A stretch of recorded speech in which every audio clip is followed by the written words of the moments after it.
To perform virus scan on the Samsung S24 FE, first of all, you will have to open Settings.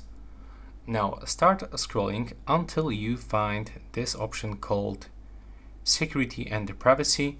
You will have to go into App Security, click on the App Protection, and you will have to tap on this switcher to turn it on.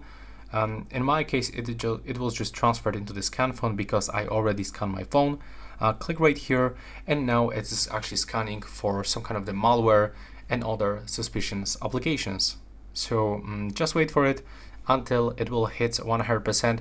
Basically, it just scans like everything that you have on your phone, including system apps, downloaded apps, and even your data, like photos, videos, screenshots, downloaded files. As you can see, it also scanned the Google Drive. So basically everything that is attached to your Google account, Samsung account, even the calculator history. So now it's almost finished, and let's wait for this final result. As you can see, in my case, there's like no threats detected. And yeah, that's how we can actually do this. Thanks for watching.